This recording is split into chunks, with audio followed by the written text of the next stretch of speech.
Story County, helping build Nevada's future.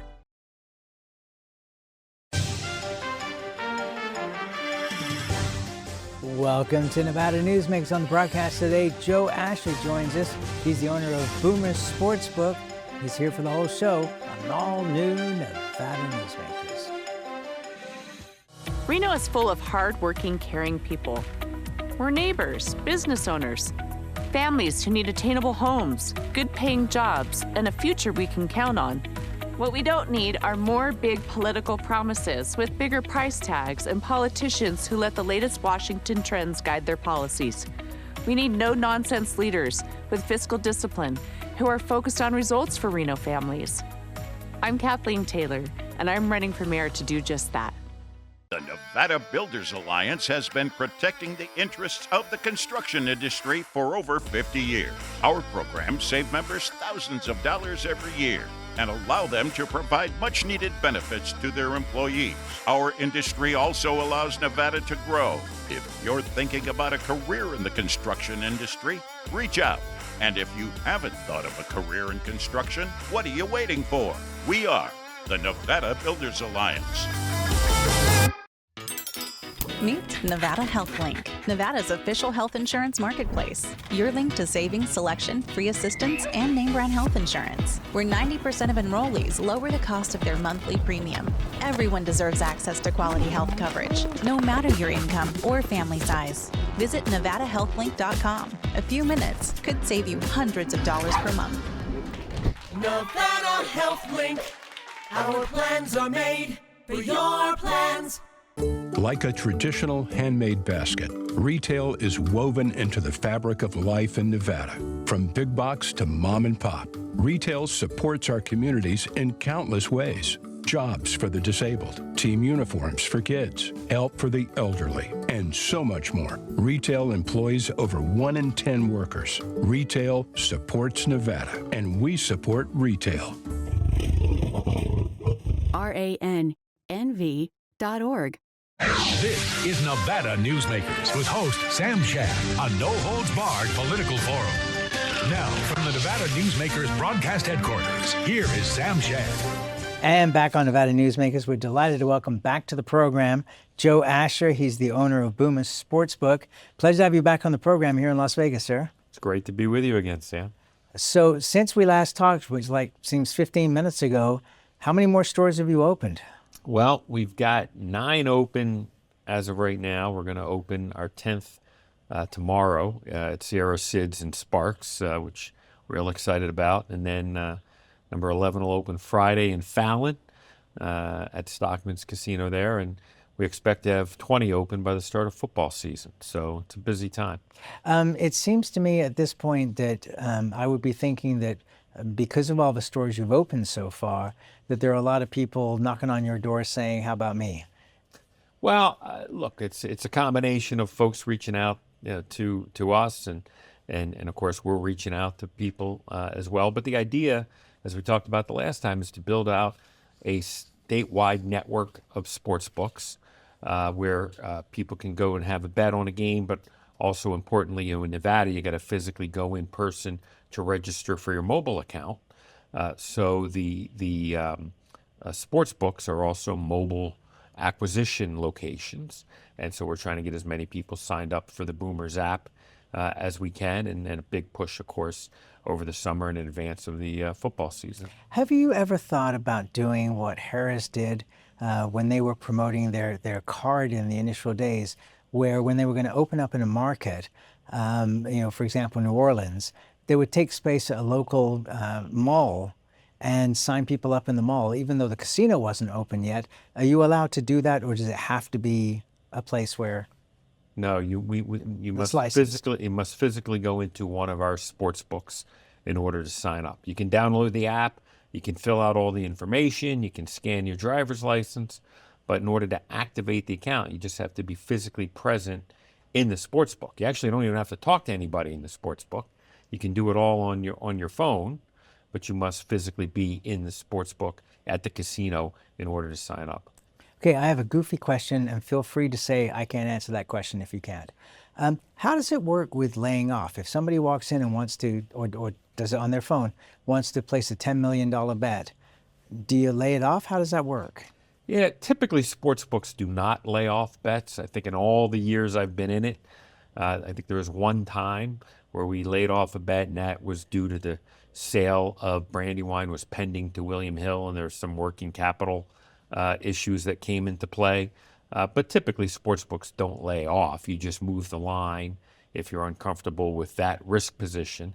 But the way I've always thought about it is if you're comfortable that the price is right, that the customer made a bet at a fair price, you just take the risk. I mean, we had a guy walk into the Grand Lodge in Incline Village a couple weeks ago, and he wanted to bet $2,000 on the Golden State Warriors to win the NBA championship. I think the price was like $400 or $500 to 1. So, on the hook for 800 to, I think it was 880,000 of risk that we had. But we took the bet because felt comfortable that the price was right.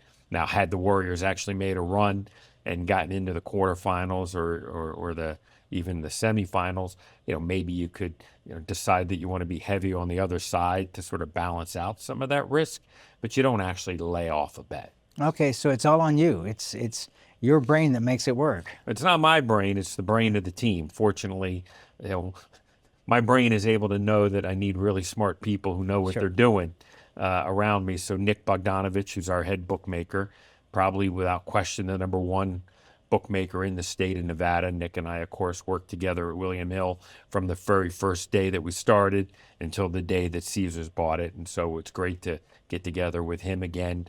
Dave Grohlman does our operations. There's nobody in the state of Nevada who understands sportsbook operations better than Dave Grohlman. Dave Lichterman, who worked with him previously at William Hill, is now with us as well. So we got a real experienced team of people who know what they're doing. Let's talk about, of course, we have to talk about prediction markets. What did you think of what came out of the Gaming Control Board this week?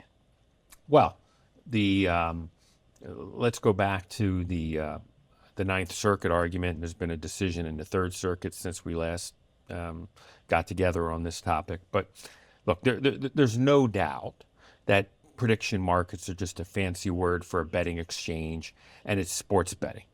Simple enough. It's just plain out sports betting. I think I saw a guy named Dustin Gooker does a newsletter on this topic, and Kalshi just had, I think, their second biggest month ever, maybe, or week ever, and it's all on sports. I mean, it's an overwhelming majority of this stuff is on sports. And you get the story about, the soldier betting on the Maduro raid on Polymarket, and it shows you how ridiculous this is all, unregulated. But the thing that's, of course, near and dear to my heart is the sports betting. Sure. And I think what's happening on Kalshi and Polymarket and a handful of others is outrageous, right? So these are, in my mind, illegal sports betting businesses.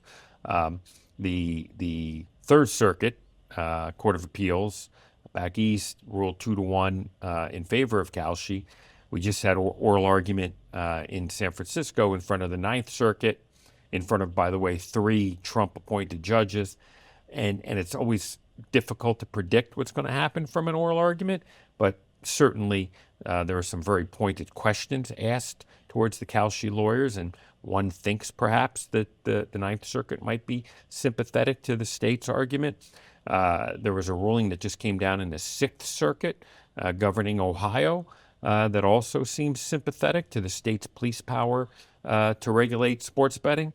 And then the last point on this is, it's not only the affirmative regulation of sports betting, but our friends in Utah, and let's hope the Golden Knights can inflict a little pain on them. But our friends in Utah have made the decision that they don't want to have gambling, right? And now it is being force-fed to them by the CFTC and by Kalshi and these other folks who said, we don't care what the public policy has been in Utah. We don't care what the citizens of Utah, through their elected representatives, want. We're going to force feed it on them. And I just don't think that's right.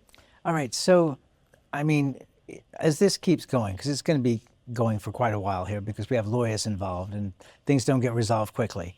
Do you see this ending up at the Supreme Court? I mean, does it end up being a constant? Because what you just raised in terms of Utah sounds to me like that's a constitutional issue of states' rights. So do you see that heading to the Supreme Court at some point? I do. I do think it's inevitable this case goes to the United States Supreme Court. We'll wait to see what New Jersey does from their decision. But, they could certainly apply for writ of certiorari to the Supreme Court. And we'll see how things play out, in the Ninth Circuit case that's now pending. But, you would think eventually this is going to wind up in front of the Supreme Court, just like it did on the PASPA case that opened up the possibility of sports betting across the country. I mean, that went to the U.S. Supreme Court, and I guess, unbeknownst to the justices at the time or the lawyers arguing the case, this was all legal all along right. under the Commodities Exchange Act. I mean, nobody believes that. I mean, come on. So yes, I do see it ending up in the United States Supreme Court. Do you want to put a time frame on that? I mean, do you think it's going to be, a 3 to 5 year deal before it gets resolved? Well, look, I think there's a real question as to what happens at the CFTC on January the 20th of 2029 when there's a new administration, right? So this sort of thing has never existed before, and it's existing now solely because the Trump administration has empowered the CFTC to make this happen. And wouldn't you know it, Donald Trump Jr. is a paid advisor to Kalshi. I think he's an investor and an advisor to Polymarket. And so that's why this is happening. The head of the CFTC, the commissioner, the chairman, there's actually only one appointed commissioner now. They haven't filled the other seats. And Selig, Chairman Selig, is a full-throated proponent of letting these prediction markets sort of run wild. And so, does that continue to exist in a new administration? I don't think so, but, we'll see what happens. When you look at the Nevada Resort Association, they're involved in a couple of suits here. What are your thoughts on that? Because they can't talk about it, but perhaps you can shed some light. Well, I'm not a member of the Nevada Resort Association, but I do agree with the Gaming Control Board that this is a serious threat to regulated gaming everywhere. I mean, if you can have prediction markets, euphemism, on sports, well, why can't we have a prediction market on a hand of blackjack or a spin of the roulette wheel or a baccarat hand or a slot machine, right? So there is no end to this whole thing. It's the president, he talked about everything is becoming a casino these days the other day. Well, it's his administration that is supporting this and allowing this to happen. So I do view it as a very serious threat to regulated gaming, to states' rights, like we just spoke about in Utah. And I think that's why you see the Gaming Control Board here in Nevada being very aggressive in trying to protect the regulatory framework and the regulatory infrastructure that exists. It's not to protect the casino industry, right?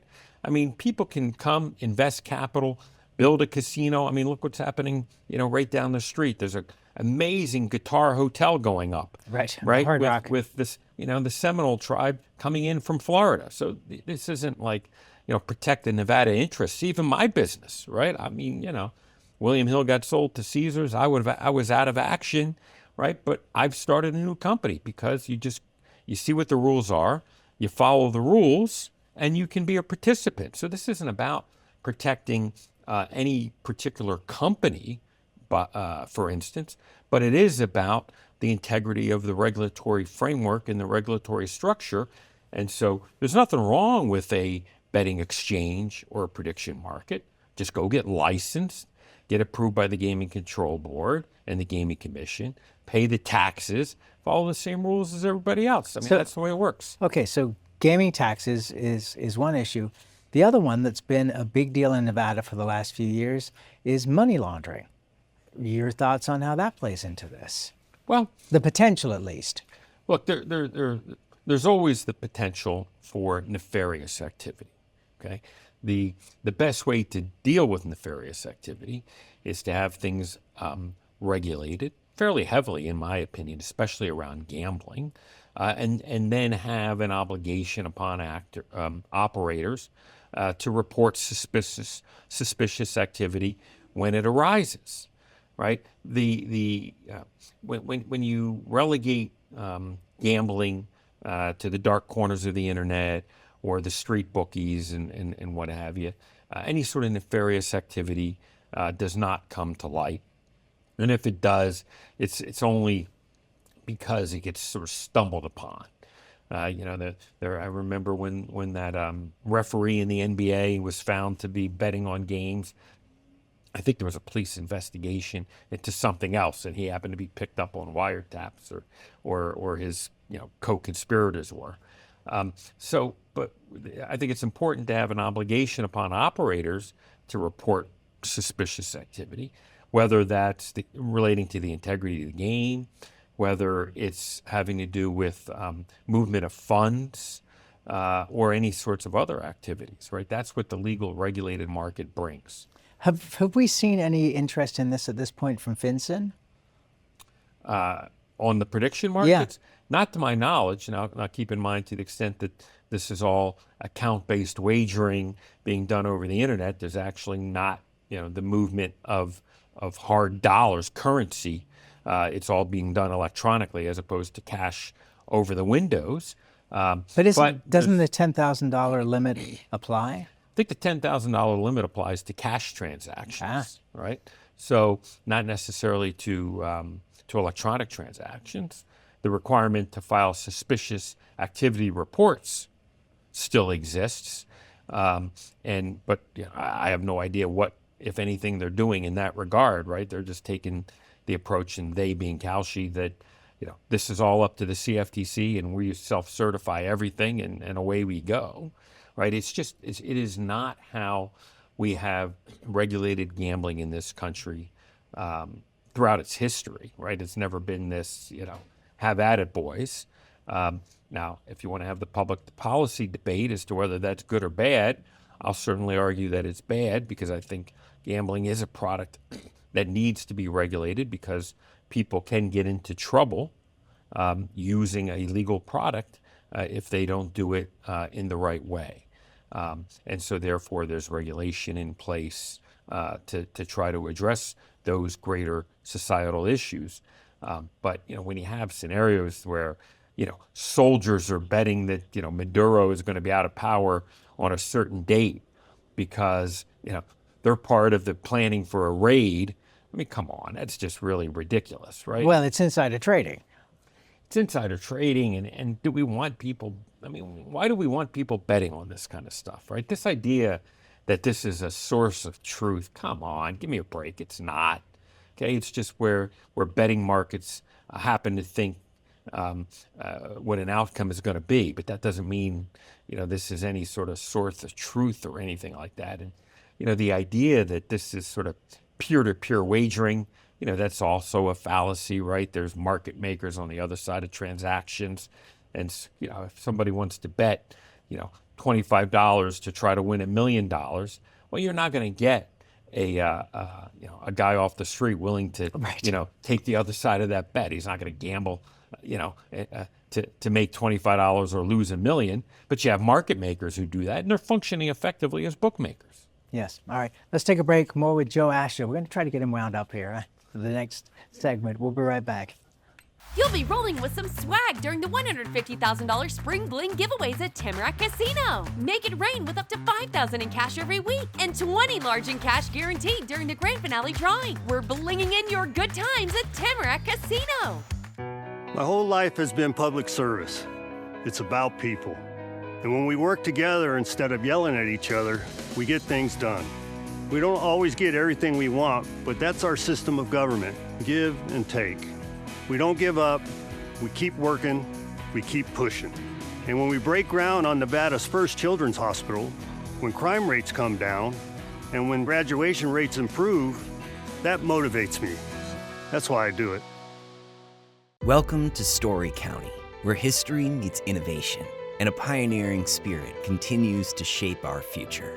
At the heart of the Tahoe Reno Industrial Center, we power the future with global leaders in technology and manufacturing, driving progress that reaches far beyond our county lines. From advanced manufacturing to tech innovation, our industries are creating thousands of quality careers, fueling a vibrant economy that benefits every Nevadan.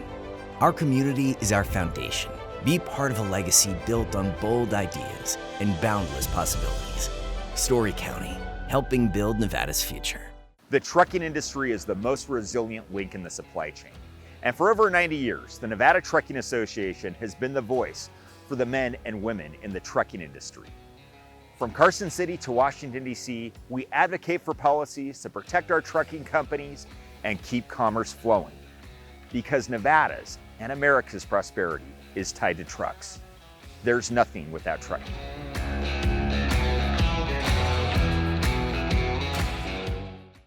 This is Nevada Newsmakers. And back on Nevada Newsmakers, we continue our conversation with Joe Asher. He's the owner of Boomer's Sportsbook. You also were involved with the Woodrow Wilson Center. Will you explain briefly what that is? Sure. The Woodrow Wilson Center, Woodrow Wilson International Center for Scholars is the official name, was established by Congress in 1968 as the nation's official memorial to President Wilson. Abe Lincoln got that nice memorial that we've all seen, so did Jefferson. But Wilson got essentially a think tank, a public policy focused institute that had a number of scholars who would visit over the years, and people would apply from around the world to be fellows at the Wilson Center, and some very prominent people were Wilson Fellows, Tony Blinken, Madeleine Albright, Tom Friedman from the New York Times. And there were institutes dedicated to different parts of the world. Right? There was a Canada Institute, a Mexico, Middle East, China, Russia, and so forth. It's an interesting organization. The board of the organization was half set by statute. So the Secretary of State is on the board, the Secretary of Education, the Librarian of Congress, the National Archivist. And the other half of the board were presidential appointees, where you would get appointed to a 6-year term. And the President of the United States would nominate the chair. So during his term, President Biden nominated or appointed me to be the chairman of the board of the Wilson Center. Okay, let's take a break and then we'll come back and ask you a little bit more detail there. We'll be right back. A power line is more than a power line. It's maintaining the bottom line for small businesses.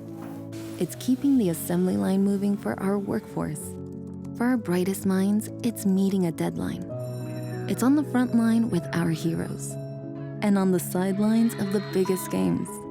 It's a direct line to our loved ones. And it's a lifeline for the most vulnerable. There's a lot on the line.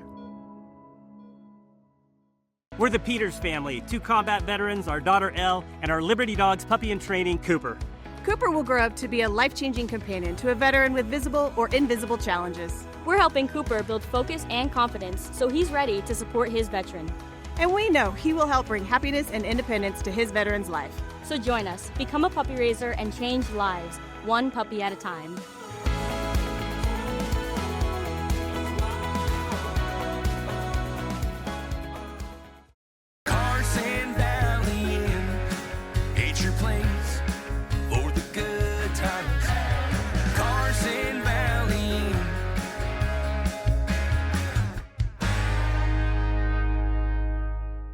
As you know, Reno is booming. Toll's development company is helping it grow with insightful design and development, building community with every project, adding beauty, adding excitement, emphasizing our shared humanity. Reno is becoming bigger. Toll's development is helping it become better, more livable, more enjoyable. To learn more, go to tollsdevelopment.com. tollsdevelopment.com. At Nevada Urban Indians in Reno, your health is our priority. Our medical clinic welcomes everyone. We accept all insurances, ensuring quality care is within reach. Nevada Urban Indians, your partners in health. This is Nevada Newsmakers. And back on Nevada Newsmakers, coming to you from the Ahern Hotel in Las Vegas with Joe Asher. He's the owner of Boomis Sportsbook, who was involved with the Woodrow Wilson Center. So why were you picked, and what was your involvement to be on the board, to be the chair of the board? Yeah, well, ultimately, I don't know why I was picked, other than, I'm from Delaware originally, and I've known President Biden and his family for many, many years. But I did view it being a reflection of how far the gambling industry has come. There would be a White House press release that talked about, Joe Asher, a leader in the sports betting industry, has been appointed by this, to this position. And that has been across both administrations in recent years, and it really shows, how far the gambling industry in our country has come. I think also that shows something that I try to tell people, which is, especially in foreign policy, things do not really change that much from administration to administration. There is a continuity. For example, with what's going on in Iran, yes, it's all happening now, but this has all been gamed out over years, not days. Well, look, they've been chanting death to America since 1979. So it's no surprise, right, that there's strife with Iran, right? The debates and the questions are, what do you do about the Iranian situation? What do you do to curtail the nuclear ambitions of Iran? And what's the best way to go about it, right? You had the Obama deal that Trump got out of in his first term. Here we are now in the midst of a war that's kind of on pause right now, but maybe going to restart. And so the question is, right, what do you do about this? But, this has been, a serious issue for decades and decades. And that's where we have to leave it for now. Next time you come on, let's talk about these kind of issues. Great. I look forward to it. Always a pleasure, Joe. Thank you. Thank you. And we'll be right back. Each day, the Children's Advocacy Alliance partners with leaders, legislators, and families across Nevada to improve children's health, education, economic well-being, and safety. We recognize Nevada will be no better than the state of its children. Be a part of this change. Be a supporter of the Children's Advocacy Alliance. For more information, go to caanv.org. Welcome to the Ahern Boutique Hotel, where luxury and warmth come together in the heart of Las Vegas. We take pride in offering a one-of-a-kind experience for both locals and tourists. Join us for handcrafted cocktails and an unforgettable experience. Joel's Chop House, the perfect place to savor views of the Las Vegas Strip. Satisfy your cravings at the Ahern Chocolate Shop. No smoking, no resort fees, and the parking is always free. The Ahern Luxury Boutique Hotel is your home away from home.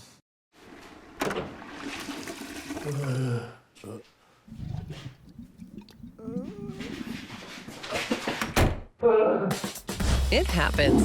And when it does, there's UMC Quick Care. Thanks for watching Nevada Newsmakers, coming to you from the Ahern Hotel in Las Vegas. We'll see you on the next broadcast.